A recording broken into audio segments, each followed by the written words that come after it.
Stark Publishing presents Spirits, written by Mark Leslie, read by Eric Bryan Moore. Sitting here on the bus stop bench is startlingly comfortable, even though the sheets of misty rain have already cut through my jacket, plastering my shirt to my skin. The cold dampness doesn't bother me, because my mind is otherwise occupied by thoughts of Sally. I haven't thought about her in years, ever since I left Ottawa, actually. But now that I'm back here especially, the vacant lot across from where I'm sitting, the lot where the old Phoenix movie theater used to stand, stares back at me and reminds me of her, reminds me of that night. "Do you believe in spirits?" Sally asked, the flashlight throwing long shadows up her face. "You mean ghosts?" Rob admired how her features could still seem attractive even in such an eerie light. "No," Sally said, her face disappearing as the flashlight clicked off. He heard the echoes of her movements in the large, empty theater. The complete darkness, coupled with the serious tone in her voice, was suddenly unsettling. "Not ghosts, spirits." "There's a difference?" "Uh-huh." Something touched his hand in the darkness. At first he flinched and tried to pull away. Then he realized it was Sally's hand. He squeezed. She squeezed back. He let out a deep breath. For a moment he had been uneasy, but things were okay again. That's how their relationship seemed to work. That was why they were in this abandoned movie theater after all. Rob was making plans to go away to college, and they had been talking about the consequences of his moving to a city 4 hours away while she stayed in Ottawa. They each got a bad feeling about being separated like that, and so they did what they usually did when they were having a minor crisis. They came to the place where they'd had their first date, the Phoenix. What they had meant to each other that evening of their first date, what their entire relationship meant, came back to them whenever they went inside. As corny as it had seemed to their friends, it had become a ritual that worked for them. Only now, the theater was closed down and boarded up. But they didn't let that stop them. It was exciting, actually. One of the things Rob had always liked about Sally was her sense of excitement, of adventure, her spirit. And she was definitely showing it tonight, sneaking to the back of the abandoned building in the middle of the night, climbing the fire escape to the roof, prying the old service door open and slipping inside, scrambling through the darkness with the light of a single flashlight beam to guide them, finding their way into the theater house, making out in the darkness. Yes, this was the gist of what Sally and Rob were all about. "A ghost," Sally said, nestling herself onto Rob's lap, "is a specter. It's supposed to represent the lost soul of someone who has died." "Isn't that what a spirit is?" "It can be, but a spirit can also be something more. For example, take my teddy." "Puffy Bear?" Rob giggled. "Yeah, now listen, I'm serious." "Okay." "I've had him ever since I was a baby, and I've always kept him close by. I talk to him, I sleep with him every night." "Hey, I'm jealous." "Shush." "And I shower him with love and affection." "So?" "Well, some people believe that because I've spent so much time with him, because I've projected so many emotions and feelings onto him, that Puffy somehow absorbed it all and can feed it back to me." "So you're saying that because you spent 18 years loving him, that Puffy, a stuffed animal, loves you?" "Sort of."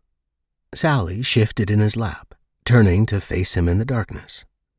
"When I'm sad or angry, I hold Puffy Bear, and he's able to make me feel better.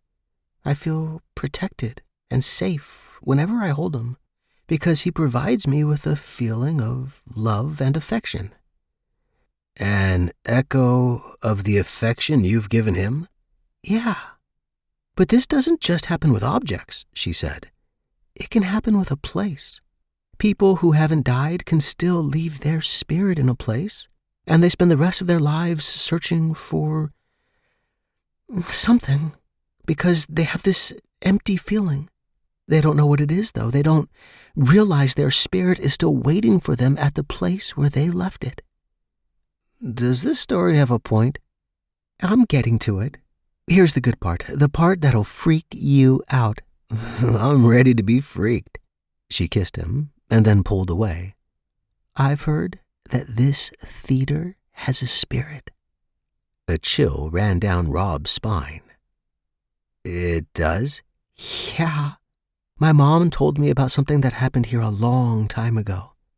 There was this lady who worked here at the popcorn stand. She was going out with a projectionist. Whenever they had a chance, they would, get it on in the projection booth.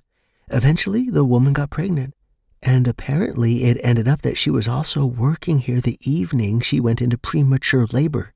She went up to the projection booth to see her boyfriend, and by the time she got to the top of the stairs, the baby started coming.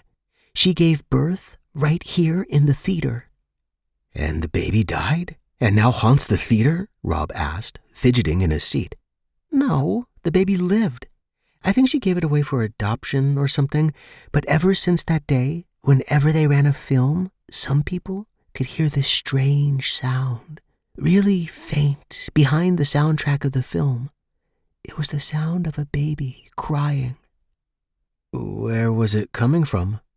They didn't know, because every time they stopped the film to listen, they couldn't hear it anymore. They could only hear it when a film was running. Nobody could ever figure it out. Rob felt goosebumps rise along his arms. People said, she continued, that what they were hearing was the spirit of the baby that had been born here. The Phoenix baby, they called it. Oh, that's bull, Rob said. It's one of those urban myths. My mom said it was in the papers and everything. So, what happened? What do you mean? Well, we've seen movies here and never heard the baby crying. When did the crying stop, and why? I'm not sure. Maybe one day the baby returned all grown up to see a movie or something, and without knowing it, reclaimed the spirit left behind all those years ago. Oh, the whole story's made up. It is not. It's true. Sally leaned forward and began to imitate the cry of a baby. Laughing, Rob ran his hands down her back and then feathered his fingers forward across her ribs and up under her breasts. Oh, tickles, she squirmed, trying to get out of his lap. He pulled her down, continuing to tickle her. Stop it, stop it, stop it, she laughed, ducking down under his arms. Something hit the floor just beside them in the darkness. Now you've done it, Sally said, climbing from his lap. That was the flashlight. Rob cocked his head to hear the soft rumble of the flashlight as it rolled. It hit something, stopped for a second, and continued on. Then it hit something else and stopped for good. What now? Rob asked. I guess now that we've lost our only source of light, the monsters will come out. Yeah, well, that's only in movies, and this isn't a movie. But it is a movie theater, the theater with the spirit of the Phoenix baby. What's gonna happen? Is a zombie baby going to attack us? Oh, watch out, he's got a rattler, he laughed. But come on, I'm serious. How do we find our way out without the flashlight? Rob heard Sally shift in the seat beside him, felt the warmth of her bare arm as it brushed against his. For an obscure moment, he had visions of the first time he'd brush his lips against her bare skin, and longed never to leave. We could guess our way back out, she said, or we could try to find the flashlight. What are the chances it rolled straight down to the very front?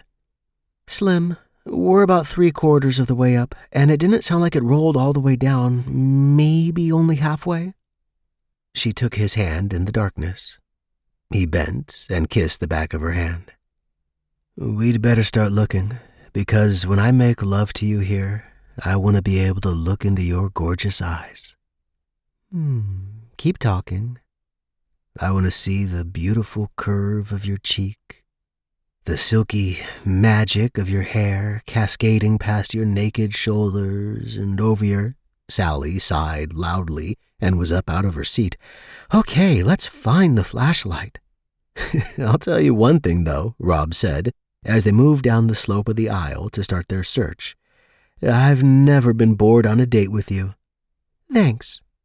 I've been horny, excited, stimulated, sometimes pissed off, lost, and trapped in the dark in an abandoned movie theater, but never bored. She pulled her hand away. Jerk. No, I mean it, Sally. As strange as the situation is we're in right now, I'm glad I'm in it with you. I'm glad we came here again. Being with you, no matter what we're doing, makes me realize you're very special. I can't imagine being without you when I go away to school. Sally, A loud crash echoed through the darkness. What was that? Sally whispered. Rob whipped his head around. Where did it come from? I couldn't tell with the echo, but it sounded like something metal falling. Did it fall over on its own, or did someone knock it over? Okay, time to find the flashlight. Holding hands, they descended a number of rows and felt around in the dark for the flashlight. They worked methodically and quietly. When they'd checked 3 aisles, Sally spoke up. Maybe it was nothing, Maybe a small animal knocked something over, rats or mice. His hand bumped against something. Wait a second. What, did you find it? He wrapped his hand around the cylindrical object. The flashlight. He picked it up and stood. Did you find it? She asked again, grabbing his arm with both her hands. Yeah, he said, and put his free arm around her. She hugged him back and then pulled away. So? Rob ran his hand along the plastic case of the flashlight. Well, she said, turn it on. Well, I'm afraid to. What if I turn it on and it doesn't work? What if it broke when it hit the seats? She grabbed it from him. Don't say things like that. Jeez. Let's just turn it on and get out of here. Well, Rob said. He waited a moment. It was still pitch black. Well, turn it on. Her voice was solemn. I just did.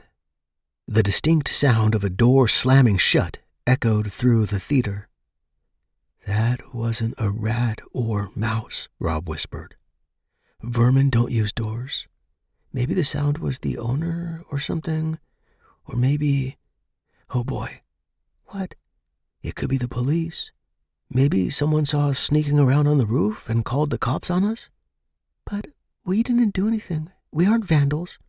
It's still breaking and entering, even if we didn't break anything. They stood in silence for a moment.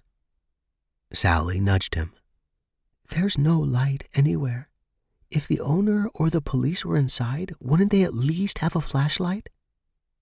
You're right. So maybe that door closing was the sound of them leaving. She took his hand.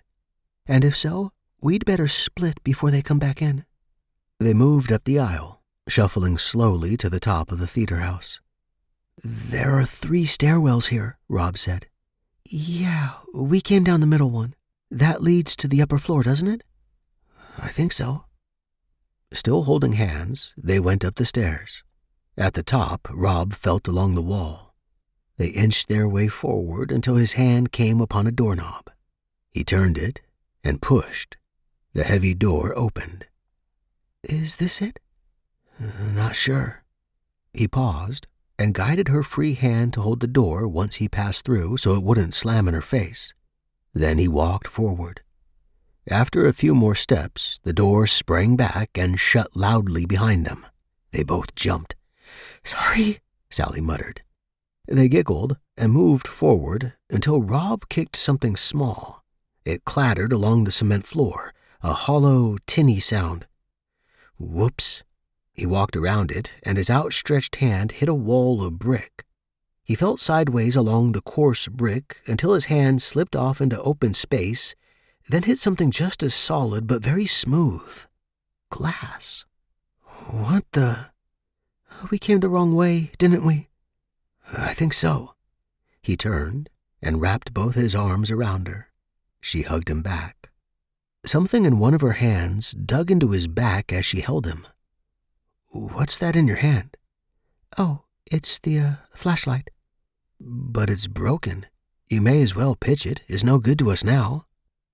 There was a long pause before Sally spoke. "Rob?" "Yeah?" "I don't want to let go of it." Her trembling voice broke on the last word. Rob held her tightly as she shook with silent tears.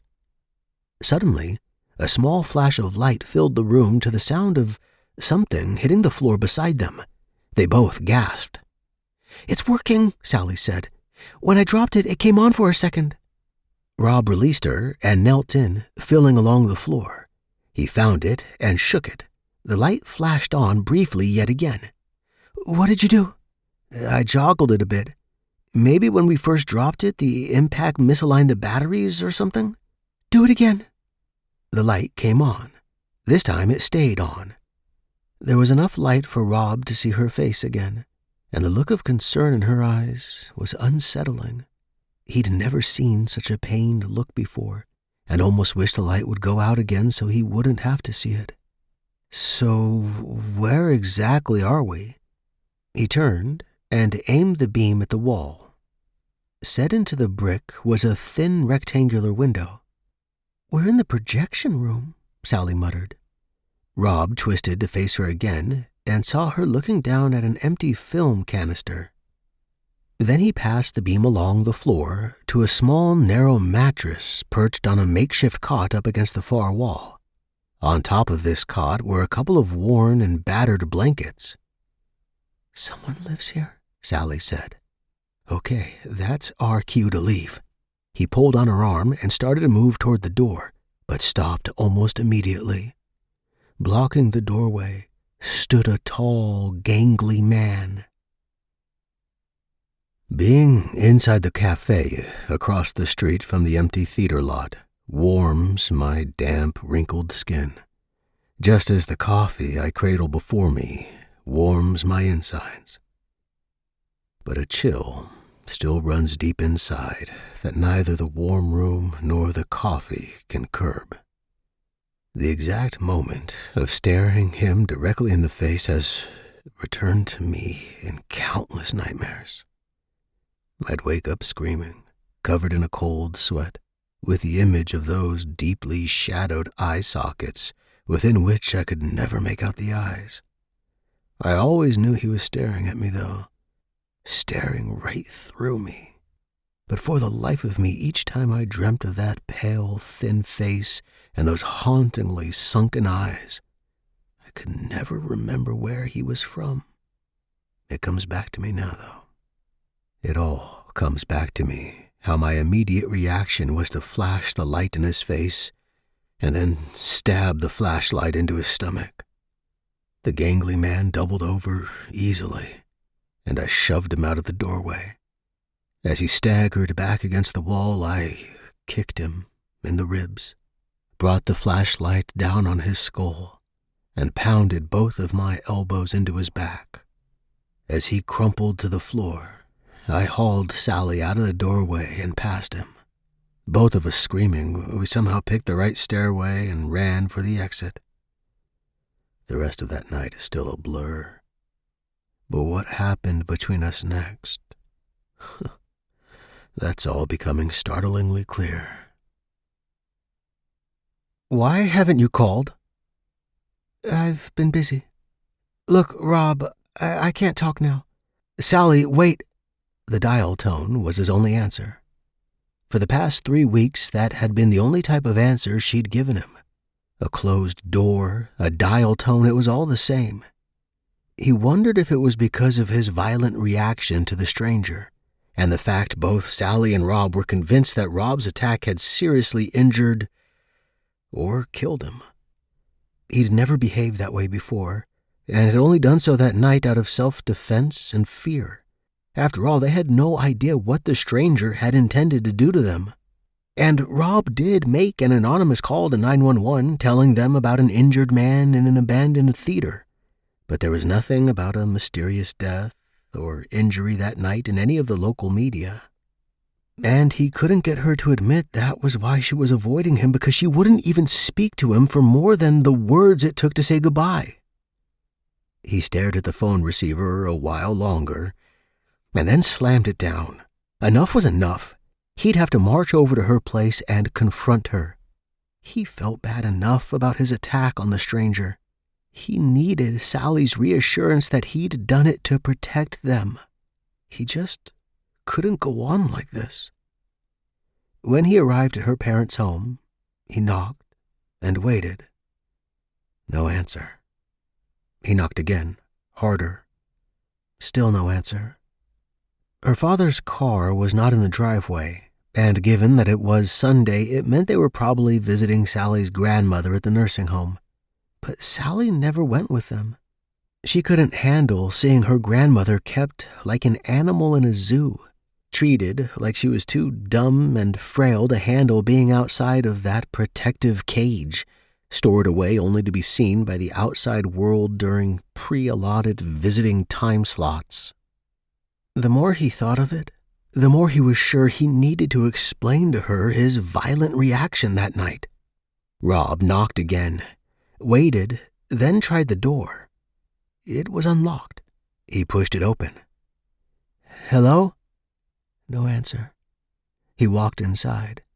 The house was quiet and very much like a museum, with its antique furniture, artwork, and sculptures, all lit with their own small sets of light. He'd never felt very comfortable in either the living room or dining room, and could never imagine having grown up in such a house. There were so many fragile-looking things to break. He looked across at the stairs, which led up to Sally's room, the only cozy room in the house. Perhaps she had headphones on and couldn't hear him knocking. It had happened before. He headed up the stairs and was about to call out once more when a strange thought struck him. What if she's not alone? After all, the best time Sally and Rob could sneak in some frisky playtime was on Sundays when her parents were out of the house for several hours. What if the reason she'd been avoiding him was because there was some other guy? He froze. He couldn't move, couldn't decide what he should do. Should he just accept that she was with someone else and leave? No. After all, he had no proof. It would be stupid to leave with that assumption. But it would also be stupid to walk in on Sally and some other guy rolling naked beneath the sheets. The thought turned his stomach. No, he had to give her the benefit of the doubt. And regardless, if she didn't want him in her life, she'd have to tell him to his face. Fixing his determination, he headed up the stairs. Her bedroom door was closed. He paused again, listening. If she was with someone, it would be fair to make some noise to let them know that they weren't alone. He coughed, waited, then reached for the doorknob. Something sharp dug into the back of his right ankle, and he spun around, sending a fist into empty air. His foot kicked out, and he felt a small weight clinging to it. His kick, combined with the unstopped punch, threw him off balance, and he fell against Sally's door. Reaching out for balance, he knocked over a skinny table with a vase. The vase broke as it hit the floor. The tiny furry thing attached to Rob's ankle released its hold and bolted down the stairs, letting out a high-pitched battle cry. Rob grabbed his ankle. "Cootie, you little bastard!" He shook his head while examining the tiny bite marks Cootie, Sally's cat, had left on his ankle. To Sally, the cat was loving and tender, existing only to rub against her and seek affection. But whenever Sally left the room, the cat had never once failed to assert hatred towards Rob. It glared at him, hissed at him, swiped at him, attacked his feet, almost as if it were jealous of Sally's affection for Rob. Discovering that his ankle wasn't bleeding, he got to his feet and stood in front of the bedroom door. Whatever had been going on in there had been plenty of warning to become presentable. He knocked, then opened the door. But there was nobody inside. Now he felt like he was trespassing. It seemed okay to enter the house when he thought someone was home and they just couldn't hear him knocking, but now it suddenly felt wrong. He walked over to her desk to find a piece of paper and a pencil. He'd leave a note explaining why he'd come, how he'd thought she was here, and how the vase in the hall had gotten broken. When he got to the desk, he paused. Something seemed different about her room. Sally's room had always been plastered with posters, clippings, photos, and mementos from her life, and they served to promote the variety of who she was. There were photos of the people in her life, postcards from family and friends around the world, ticket stubs from concerts she'd been to, even bus transfers from important bus rides she'd taken. And it had always fascinated Rob that a good way to decipher how Sally felt at any given time was to see what new items she had strewn about her desk, tacked to the bulletin board and taped to the edges of her dresser mirror. Sally always had something pinned, taped, or hanging in her room. But it was always varied. If you could call it anything, you'd have to call it eclectic. But now, only 3 weeks since he'd last been here, that was what was different. As Rob scanned the contents of the desk, the items stuck to her bulletin board, and the photos taped to her mirror, he found one thing in common. They all had something to do with the Phoenix. There were photos of both the outside and inside of the theater plastered all over her mirror. There was a floor plan of the entire building with specific sections marked off in red pen. He noted some of the headlines on photocopied newspaper articles from the early 50s. Cry of the Phoenix Baby. Phoenix Baby haunts patrons, mystifies police. Quickly scanning through the articles, Rob noted they verified the story Sally had told him that night in the theater. He flipped through the articles until he found another large headline dated almost 2 decades later. The crying at the Phoenix stops. The article explained that for no apparent reason, the crying simply ceased. There was a photo of a man standing near the projectors. The caption read, "Greg Bartholomew, projectionist at the Phoenix, ponders the mystery of the Phoenix Baby. I've never heard it myself since I just started working here, but I can't believe that all those people were just hearing things. Something strange had to have been going on." Rob stared at the photo again. There was something familiar about the man, something he couldn't quite place. Then it hit him. Bartholomew was tall, very thin, almost gangly. In the photo, his eyes were shadowed by a protruding brow. It couldn't be. Rob looked over at the photos bordering the edge of Sally's mirror. They were all shots of Greg Bartholomew, only he looked more gangly, his eyes more sunken than the photo from the 70s. He looked more like he did when they saw him a few weeks ago in the doorway of the projection room. One was a profile of him walking down the street after dark. Another of him standing in a back alley, digging in a garbage can for something. The third, taken almost straight on, was him leaning against a building, hand out, head down, begging. And all of the photos had that slightly blurry quality you see on candid tabloid shots. They were all taken at weird angles, as if from behind a parked car, around the corner of a building, or from a moving vehicle. Sally was obsessed with this man. What could she possibly be up to? "What are you doing here?" The words dug into him the same way Cootie's teeth had. Rob spun, and his jaw dropped open. He knew it was Sally, but she never looked like this, never looked so worn and unconcerned about her appearance, never looked so disheveled. It was as if she'd given up focusing on anything but the Phoenix and Greg Bartholomew. Like a monk devoting his life to God, Sally seemed to have forsaken all other things. "Well?" "Sally, what are you doing? These articles, these pictures, that's my business. Why haven't you talked to me? Why haven't you told me about any of this? God, I've been worried sick that I might have killed a man, and you couldn't tell me you have proof he's okay." "I told you I don't want to see you or talk to you. I told you to leave me alone. Sally, please talk to me.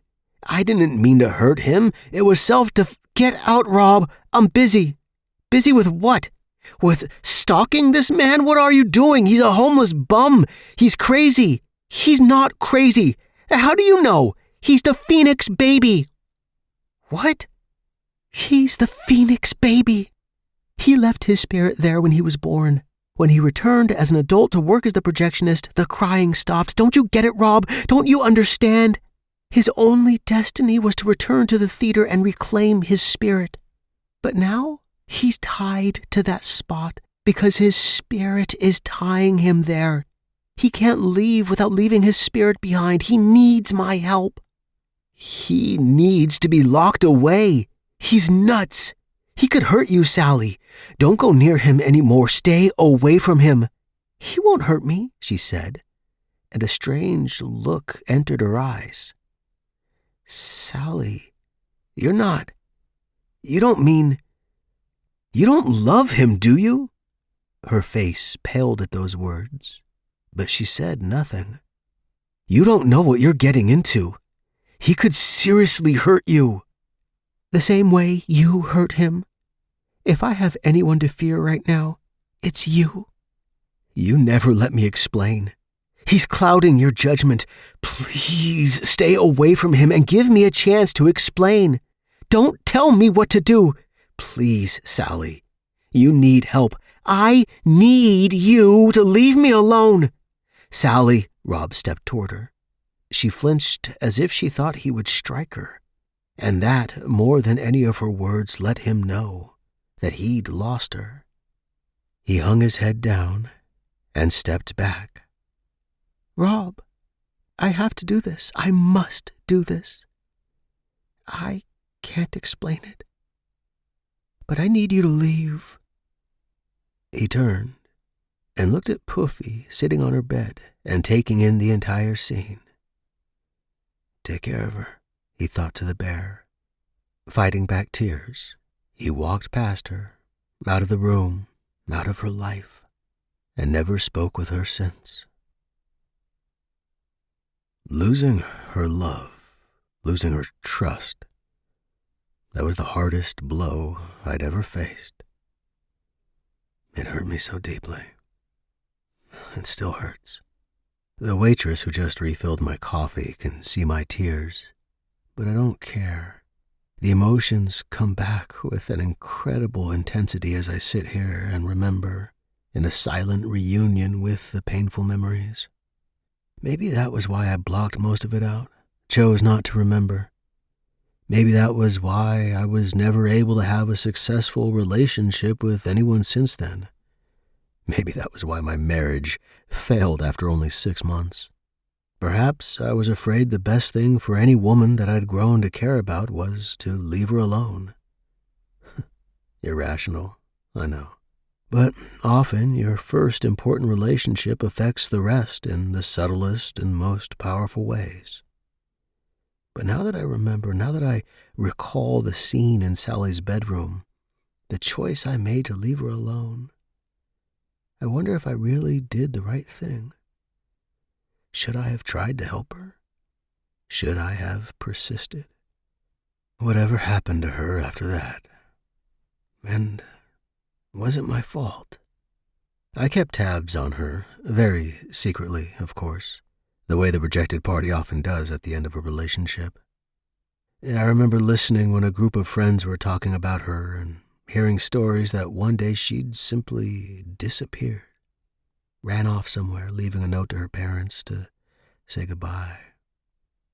And I remember thinking it had been my fault. Why hadn't I helped her? Then again, I sometimes think perhaps she united with Greg Bartholomew. Maybe they were destined to be together. Maybe she nursed him back into society with her gentle, caring ways, and if that's what made her happy, then I guess it was for the best. But that still doesn't make it hurt any less. I grasp my coffee cup and gaze out into the rain. It's still misty, but easier to see through. As I stare at the empty lot where the theater used to be, I swear I can hear something. Crying. Even through the window, through the rain, across the street and over the sound of traffic, I can hear a soft crying. My eyes pierce the darkness of the lot, scan every corner until I see propped up against the north wall a pile of garbage from the furniture shop next door. Amidst the cardboard boxes and garbage bags, there's a thin, dark, human-shaped form. That small, thin shape huddled to fight the rain and the crying piercing my ears. Him. The building went down years ago, but he never left. He couldn't. His spirit tied him there. I pull a bill from my wallet and leave it on the table. Then I walk out of the cafe, instantly re-soaked, chilled. The crying is louder. Now I'm certain I'll finally get my answer. I cross the street, shivering and wet but not caring. I move past the bus stop, across the sidewalk, and approach the pile of garbage. The crying becomes an intense buzzing in my ears, a mantra that pulls me forward. The lone figure huddled there without protection from the elements seems to mock me, my life, all that I've taken for granted. Guilt courses through me again for remembering how I'd struck him that night years ago out of fear. And fear over what? A helpless, undernourished man living hand to mouth ever since the theater closed down? A man whose only home is now the discarded refuse of a retail outlet on a barren lot? I think I finally understand Sally's unselfish sense of compassion and duty. I take my jean jacket off and lay it on the still body. I stand, confused with the sound of crying ringing in my ears and a feeling of emptiness. For a second, I wonder if he's dead. But there is movement again. The body shifts, the head slowly turns up, the eyes meet mine. Then I realize it's her. My eyes fill with tears as Sally looks up at me. "I knew you'd eventually return, my love," she says weakly and smiles. In her eyes, I can see the response to all my questions, and my heart aches at the obvious answer and all the lost years. I drop to the ground and hold her. The crying stops.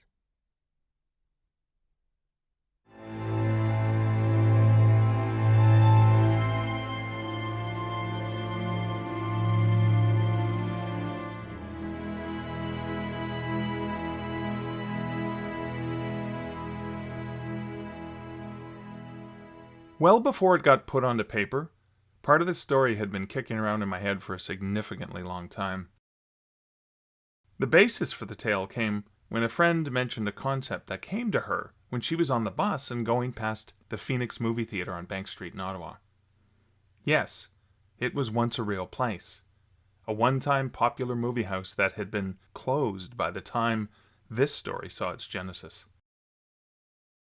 She had watched a stranger dressed in the disheveled clothes of a street person, hanging out near the closed theater building, and imagined that he, or at least a deep part of his persona, was tied to that building, to that spot. When she brought the idea up, the two of us tossed around various reasons why his soul might be tied to the building. Enjoying the speculation and creative conversations, that was the hallmark of our relationship. It was likely one of many interesting passing things to occur to her. She was a remarkably creative person. But for some reason, the concept and the chewing over why a man would be tied so closely to a building stuck with me. The story simply wouldn't go away. This friend I mentioned had also, for a very brief period, been a love interest. At least, that's how my relationship with Christine had started. We met via a common friend, were immediately attracted to one another, and started dating. Countless sleepless nights spent talking with her long into the night and sharing our deepest, darkest secrets, fears, and dreams. We grew close quickly. I also rapidly fell head over heels in love with her.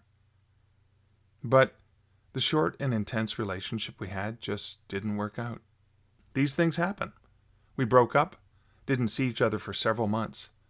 But by a passing chance encounter of bumping into one another, we began chatting.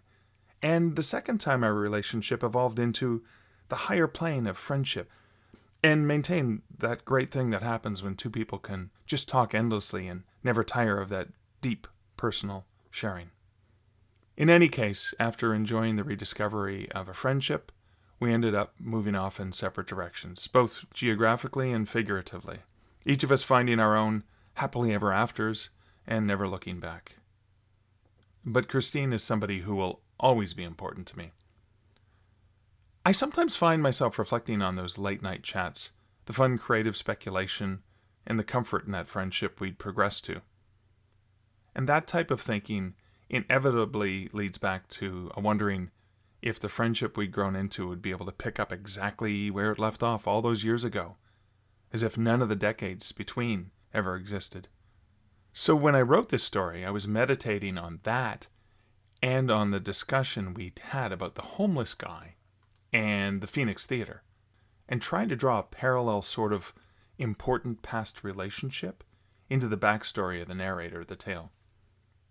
Of course, in the story, the two main characters are lovers rather than friends, because, let's face it, there isn't much of a genre for friend interest stories so much as love interest stories. People don't read Harlequin friendship books, they read Harlequin romance.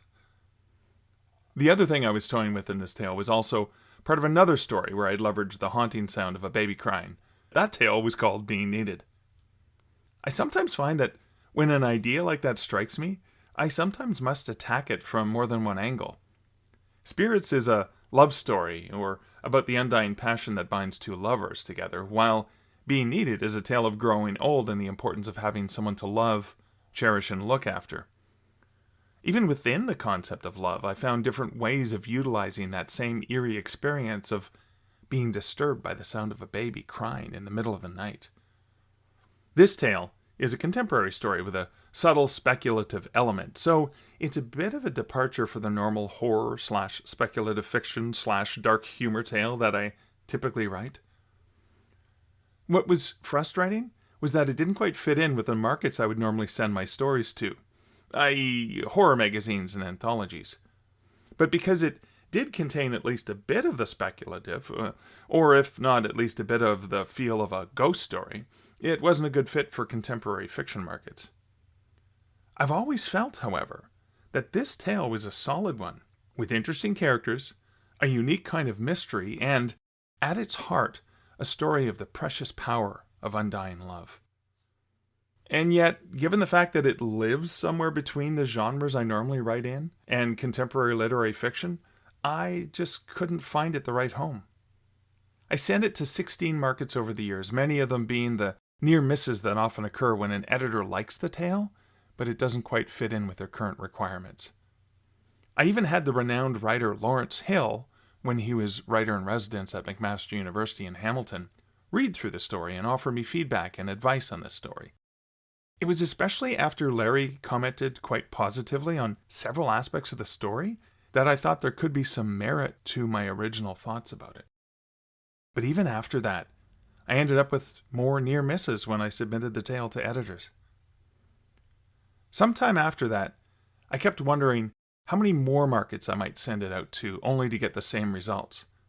And having evolved in my writing career from originally sending stories out to payment and copy only markets, then moving to token payment markets, then on to semi-pro and professional payment markets, I wondered what I could do with such a tale that seemed to have merit, was enjoyed by those who had read it, but couldn't find a home. That's when I looked at the stats and calculated that with a pro rate of 5 cents per word, at about 5,700 words, I'd be aiming for $285 to sell the story to a fiction market. Considering the earning for the story, and the work I'd already put into trying to earn that, I figured it was a losing proposition.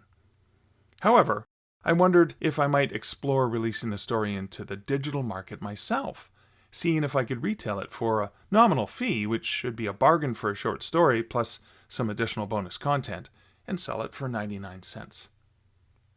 Assuming a 35% royalty would mean that I'd need to sell about 800 units to make the same amount of money. Why not? I asked myself. What is there to lose? And even if I only sold 100 units, that'd be $35 more than I'd made on the story at that point. Because I've long been a fan of experimenting and testing new ground, I released the story as an ebook in 2011. In the first month, June 2011, I made $7.70. So yes, it was a long and slow build, but making 35 cents on every sale of the story was far better than the money and time I'd been spending sending it out. I have since reached the required number of unit sales and dollar goal I had originally set for the story, and I now use this as an example when speaking to writers about the opportunities and options that writers have for earning revenue from their writing in different ways. Additionally, being able to have this story out there, to have people read it, and to have them comment on and enjoy it, is a far better experience than all the good rejections with positive comments that I have received. One might even say that having taken the chance and e-publishing this story has helped to lift my spirits.